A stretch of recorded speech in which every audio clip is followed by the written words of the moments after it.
What's up, guys? Give me a second here.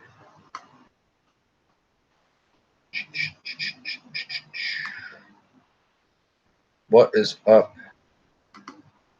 So, give me a second. I just want to get my chat up.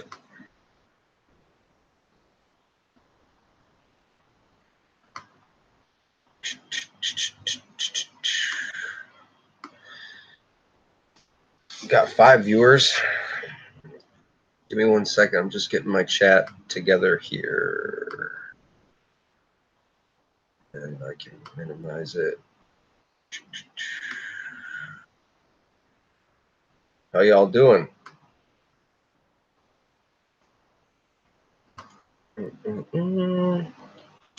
Just going to do a little talk here real quick. What's up, Jeremy? How are you? I was just waiting for a few people to get on, and awesome. I know there's a few other chats going on right now, BDRP and a few other guys that I've seen. But I had a good announcement, so I really wanted to get it out there to people. Kind of been busy for a while. Going to be back out in the field quite a bit. We actually got bombarded with snow here in New York, and it came overnight. We got like 2 feet wet snow. It was crazy, but waiting for spring to come. Hopefully we can get out in the field pretty soon. I'm going to start focusing a lot on audio recording and hopefully the DNA situation. What's up, Sam? How are you? But I wanted to say, you know, over the last 5 years, we've done a vast amount of research and learning kind of, you know, about the Bigfoot species and subject matter and everything that kind of comes along with it, the paranormal, the alien situation, the whole 9 yards. But what I wanted to talk about today, I'm going to go ahead and screen share it for you guys. The book, the first book is released. You can check it out here. You got your Kindle edition. You also have the paperback edition. So I really wanted to get that out there. It's called the Bigfoot Report, unclassified. I think you guys will really, really like it. So check that out. I'll definitely put the link down there in the description. You know, I want your input. I want everybody's input on you know, what they believe they are. How you doing? Yowie's new sub referred from BDRP. D is a good man. We talk on the phone all the time. So tell him thank you. I appreciate that. D's doing some really good stuff over there. There's a lot of people out there that are really learning. You know, they're getting in the field, they're getting more people involved. They're talking about the whole subject, and that's a good thing. You know what I mean? The more we could share, you know, we did a roundtable discussion not too long ago. Chris Reinhardt, one of my good buddies, Stevie Strings, my buddy Steve Peck. We did a roundtable discussion. You know, I believe that might have been shared on my page or Stevie Strings page. But we had a good hour-and-a-half discussion. You know, it's good to have researchers kind of come together and explore different aspects of what they do and how they research and how they get in the field, you know, without bashing one another or coming at each other's throat. We kind of just throw these ideas out there. And, you know, a lot of us have found different things like Stevie Strings, not to mention he's doing some filming with Stacy Brown. He stated that they were finding some type of miniature structures, piles that he was finding on the ground, and you know, it was odd because most of us find these huge structures in the woods, but he had these little contained neat piles that were pretty awesome. You know, he shared some of that on his Facebook. Donna, I listened to you on Bigfoot. Yes, I've done a lot of radio shows. I've done a lot of different things. You know, I did, like today, I wanted to talk about, you know, we did 5 years of research, exploring all different aspects, and you're really not taught how to do this. Okay. And the main aspect, a lot of my viewers know, I've gotten out there because I've had experiences. I never was into this whole Bigfoot thing, you know. What's up, Dan? How you doing? He's one of my researcher buddies. So I had these encounters while metal detecting, doing things, you know, out in the forest, and that's kind of what led me down this 5-year journey so far. And you know, everything in the book, in the Bigfoot Report, I listed the link below. You can check that out. It's all real. It's all factual. It's all documented. And I brought a different approach and perspective to writing a Bigfoot book. You know what I'm saying? And it's just, it's not easy work by any means when you're in the field and trying to get all this audio and follow these subjects around and how they move and where they go. What's up, buddy? Yowie's down under. Appreciate it, buddy. Collaboration and sharing is what it's about. You have to share what you're finding. And I've talked, you know, till I'm blue in the face about everything. But hey, some people pick it up, some people put it down, some people understand and grasp the concept that we're trying to do. This is going to be a long endeavor. And, you know, the only reason I really wrote a book, I have a couple, I have a second one in process, but the first one has come out, Kindle edition. It's all, you know, you guys can check it out. But what I'm doing is I'm taking the journey and I'm bringing you with me, and I'm breaking it down, because you see these videos, you see things, but you're not getting the whole story. As I said from the beginning, you're just kind of getting tidbits of what we do and how things work. But really, in this book, I really wanted to show how we're doing it, when we're going, what we're doing, you know, a multitude of different things, and what happened on these certain occasions, these certain days, the in-depth. You know, some things, what we think, and how we've reacted to what we've seen. And you know, Dan, he's a buddy of mine. He's actually seen one of these creatures. Once he's seen my channel, he lives in my area. He said, hey, you know, I want to join in. I want to be there with you. He explained his experiences to me. He also had a fellow researcher, not a researcher, but a fellow friend, who was doing working on this turbine project in the Western New York area, and they've caught, you know, glimpses of things in the woods, and actually found a large set of foot tracks, which I'm still trying to get on top of and see if, you know, we can get an interview with that gentleman and go from there. Where can you get the book? It's on Amazon. The book is on Amazon. The link will be in the description, obviously, when it's done, Donna, when the video is done. But it is on Amazon. It's called the Bigfoot Report, unclassified. And I believe the Kindle edition's ready and the paperback edition is ready. There may be 2 different versions, but I'm going to keep that secret. But anyway, you know, 5 years of research, it doesn't seem like a long time.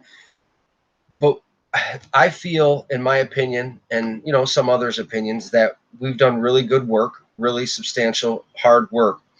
You know, finding your tracks, getting your audio, getting the film, getting everything that you can get. So it's kind of like, where do we go from here? And the only thing we can do, Barnes and Noble has downloadable books also. I could check that out. I didn't put it on there for Barnes and Noble, but I could check that out in the future. Oh, must be Richard that joined us.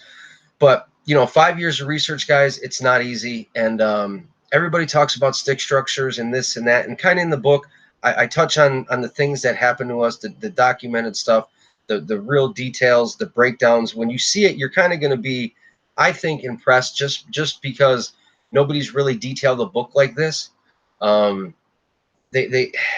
Most people want to tell a story, but they don't bring you along. It's kind of like, they tell you certain things, you know, but I've kind of brought you along so you can kind of understand. It's a totally different book than you're used to. So, you know, we'll see, but I'm getting it out there for you guys to understand what we're doing and how we're doing it. And this year is going to be a major amount of audio. My plan is I've got 3 audio recorders. They're going to be set, obviously, 3 different locations. probably run for 2 days on a loop, and then we'll go back out, swap out the cards, download that, go through that audio 2 days later. I'm going to try to do that continuously for probably 2 months straight. It's going to be a lot of hard work, especially when you come home, download the audio and go through it either on Audacity or NCH or any of your programs. It takes a long time. So if you've got, 36 hours of audio, that can probably take you like a week to go through if you don't know what you're looking for. And a lot of times when you're going through the audio, here's a tidbit. If you guys are using recorders in the field, guys, it's a lot of times you'll get those good audio captures, and a lot of people look for the spikes on the Audacity charts or anything like that. A lot of times it's in the silent areas, the compressed areas where it doesn't look like there's anything coming across as data. And it's amazing what you can catch when it's in that silent little areas. So pay attention to that. Where's your Patreon, bud? Be nice to support. I demonetized my YouTube channel, bud, and I started Patreon way back, and I kind of got out of it. To me, it's not about the money. It's really about trying to evolve and find the species and do what we need to do. Have the documented, recorded data, and share it. Funding is nice. Money is nice because it helps us going. It helps us keep going. We can get more equipment and do things, but everybody does that. So I'm taking a different approach. I'm not trying to be about the money. And as far as book sales go, I mean, you're not getting rich off of that, but it's our way of contributing so everybody can learn what is happening. If they can take some of our experiences and correlate that and corroborate that with their own experiences and say, hey, I'm in Virginia or I'm in Australia, and what happened to those guys happened to us. So that's interesting. And we could tie all that together, but I appreciate it that you want to support, and that's awesome. What's up, Jeremy? Hey, Roland. Donna, I hear you had my encounter 20 years ago, and people like Ryan and Dee really helped. Thanks, buddy. With the YouTube, you're probably not even allowed to monetize anymore. Refugee Inc. Yes, you can monetize. When I was just going to do this video, it will ask you if you want to monetize it or not. I still have that capability. Certain channels do have that capability. But I got rid of it. It's too much of a hassle.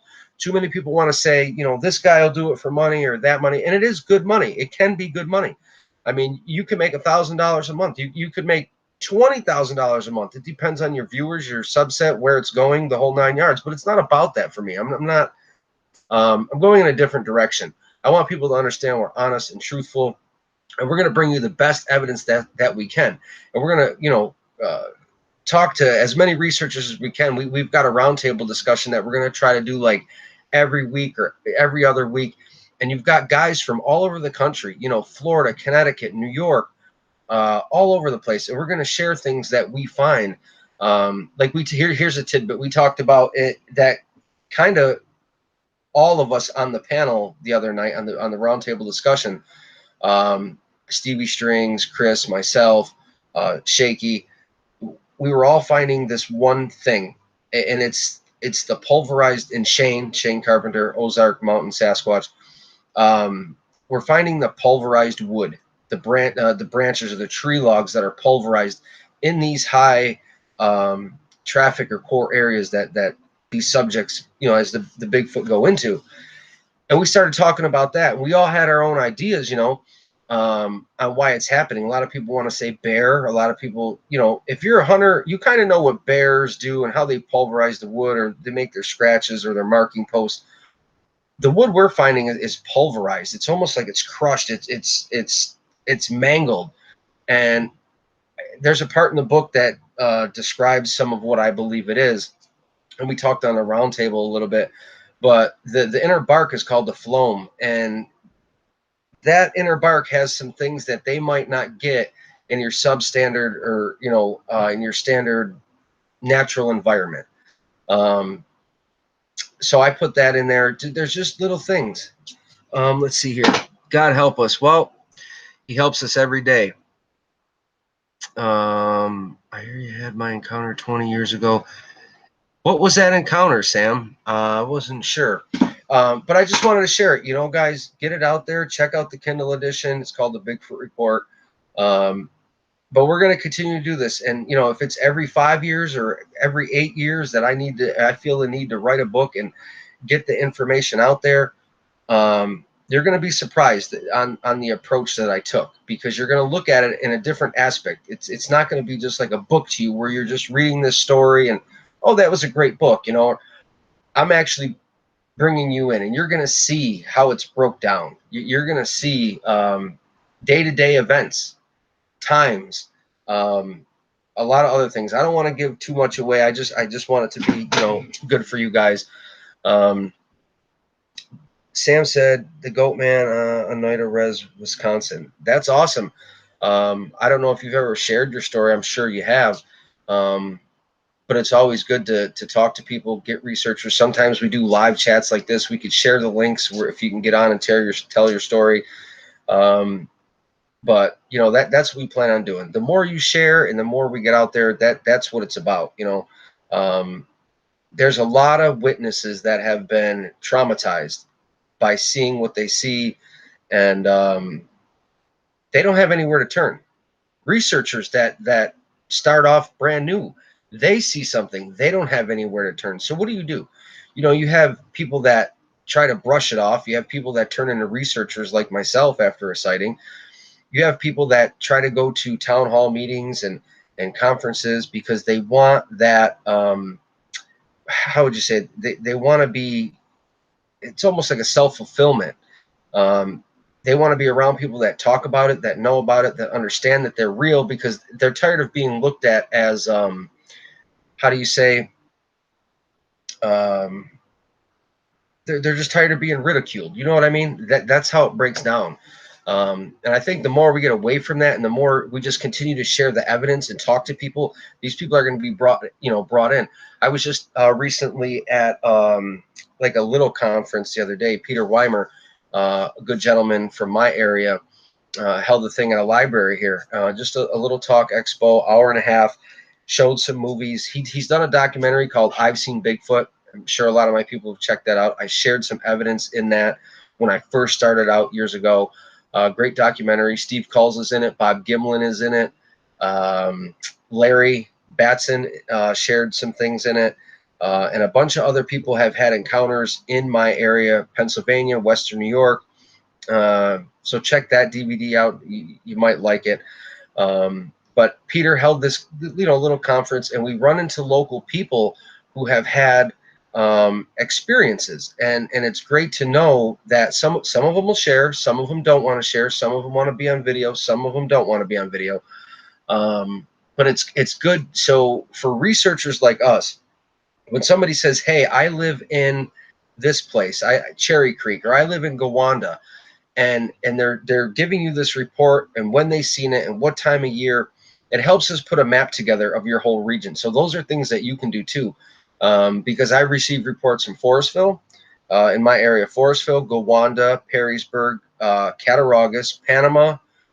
We researched near Cherry Creek and obviously Arkwright, and I've also received reports in the town of Dunkirk, near some railroad tracks. And if you start to put the X's on the map and put it together, it can show you, where they move and how they move, even if it's different families in different regions. But I come at you, as a knower. So people that sometimes don't understand or don't know, I mean, they look at you like, hey, how does he know these things? Well, it's because I've observed it, or we've observed it. Our team has observed it. We've seen what's happened, and it goes from there. You're going out, Linda. How are you? You're going out with Barb Soup again. Awesome. Barb's great. Daniel acknowledged. Rhode Island, how are you? Can you share the DVD link? I think if you type in I've Seen Bigfoot, Google it, you should be able to pull it up. Or Peter Weimer on Facebook. He does the Chautauqua County Expo every year. He also goes to conferences. I think he might be going with Seth Breedlove to California this coming week, but I know Seth will be out there. He's doing his movie situation, coming up. He's released some really good documentaries too. That's awesome. But guys, I'm going to cut it short. I wanted to share that the book is available. I will go ahead real quick here and do a screen share for you if I can get it to work.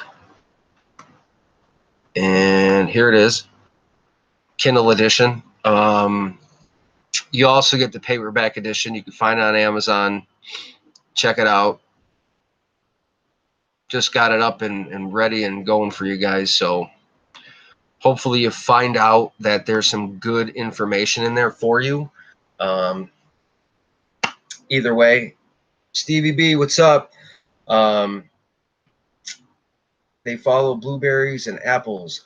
Yeah, see, you know, a lot of people have ideas about food sources, where they go, how they move. You know, I was a skeptic to a lot of things. Dogman, for example. There's a whole story. We talked about that in a different discussion, but until you have an encounter, until you really experience something in the woods, people will, you know, they'll balk at you. They'll just say, yeah, okay, they roll their eyes. But the more you continue to get out there and understand how they move and what they do, you know, not to toot my own horn because I don't like to do that, but when I brought Dan along, Dan understood a lot of things because he was having his own interactions himself before he collaborated with the group. But then when I kind of gave Dan some of the extra knowledge that I had learned, it kind of blew his mind. And you know, he's like, "Damn, you know, that's really good information." It's like, just, it's not stuff that it's made up. It's what you've observed and learned from them, and following the trackways and how to go about it, and where to go and what to do. And things got, you know, at one point we were getting screamed at by these subjects, and we were really close in a valley last year. But this year I planned to do a lot more. A lot of people say, you know, you got to walk miles, and you don't have to do all that. Get a mile or two here, there, get into an area where they cross. That is the main thing. I can only drill this in people's heads so much. I'm a deer hunter. If I'm trying to find a big buck, I have to know his core location. Once you know that core location, you find out where they bed, or I mean eat, or where they're going. And if you set up between those two and find that ultimate travel route, and you spend a lot of time there near the biggest structure that you can find, you will, I'm going to say, almost have an encounter. Because I've known 5 people that have tried our strategy, and within probably 18 months, at least caught a glimpse of something that they couldn't explain. So hopefully it works out. Direct interaction, we've had so much direct interaction. A lot of it has been documented. Actually, in the Ive Seen Bigfoot documentary, they shared a piece of footage while I was having an encounter. See, this was actually really good for me, and I'll explain why. When people want to tie things together, so I'm at the largest core structure in my area. I'm seeing footprints and bends and breaks. And as I'm setting up the trail camera, I have a visual. When I have that visual, the camera's on the ground, you know, seeing other subjects out there that I didn't even know till I got home. But I was able to tie all that together. Then I heard the footfalls. So, you know, you hear the footfalls, you've got the sighting, you've got the structure, you've got the imprints, you've got the bends and breaks. So you start tying all of it together. And when you have all that in one setting, in one video, it's very, to me, it was unnerving, but it's, at the same time, it gives you that clarity, because you're like, you know, I am right in a sense. And that's kind of what we look for, because like I said before, there's nobody you could turn to that says, hey, they're right, or hey, they're wrong. So everybody's trying their own thing. And for some people it pans out, for others, you know, it doesn't. I've seen it, and it wasn't in the woods. Amazes me how fear turns into love. It can, but be careful. Yeah, they definitely do show a high level of intelligence. You could say that. Where's the dog women or dog kids? Can you elaborate on that, tall ones? Thanks, Linda. Good to see you too. You've seen it face to face. I have too. I've been probably 20 paces. That's actually what started this whole endeavor for me, while I was metal detecting, and it was kind of like right there, but it was a juvenile. I didn't know it was a juvenile at the time, obviously, but after delving into this, I understood, hey, that's what that is. One of the most amazing parts that had happened is it bared its bottom teeth. It kind of rolled its bottom lip down, is the best I can explain, and you could see big blocky teeth. They were, I didn't see any canines or anything, but it was a straight row of big blocky teeth. Let's see here. Brian Sullivan. The name rings a bell, but no signs, even tree structures, prints, etc. Refugee Inc. What do you mean by that? A weapon in the hand, all the same. I don't take a weapon with me into the woods. I should. There's been times where I wish I've had one. I did have the whole situation when I had my bow while I was hunting. I could have probably ended the whole debate and killed one with my bow. I don't know if it would have done anything, but it's something hard to do. You can't just people say, "Oh, why don't you just kill one, or why don't you just shoot one?" And it's not that easy. When you see these things, most of them are ginormous. They're bigger than us. So your heart's pumping, you're racing, you're at a different level. And when you see the face, a lot of them look human. They have that characteristic that I don't know. I'm not in either group. I'm not in a kill group. I'm not in a no kill group. I don't care. I'm just trying to bring, the evidence and corroborate it the right way. I personally haven't seen any. They are, come on now. Well, I don't know what you guys referenced there, but I don't know. Like, I just feel that the closer we can get, what I like to do, honestly, I like to take our not lawn chair, but your foldable, collapsible chair, go into an area where there's a high volume of traffic, where they have to come across. Like, I try to explain to people certain pinch points, like for deer, they have to cross the road at certain pinch points, dirt roads or open fields or culverts. There's certain areas, once you study your maps and learn how they're moving in your area, you'll find these hot zones, these hot areas, and you'll get in there, and let me tell you, you'll have some amazing experiences. You can just sit down, and a lot of times they'll come to you. I'm going to try to do some night investigations this year. Not too many, but it's not going to be walking around clumsily through the woods. I'm just going to sit down in certain areas and see what happens and comes to us. My sighting was in a 3-block neighborhood surrounded by woods. Now that's a good thing. Have you seen teepee-like structures? Oh, plenty. Oh my Lord. Now, see, you talk about neighborhoods and surrounding areas, where I talk about railroad tracks, and a lot of people talk about seeing something like these subjects just outside of town. Well, I never believed that. Not in my wildest dreams. Until we investigated an area where there was a sighting, and I found one of the largest structures I've ever found 4 minutes out of my city. There's like a bunch of plants, I don't want to say any names, but manufacturing plants. Off behind them, there's a certain area.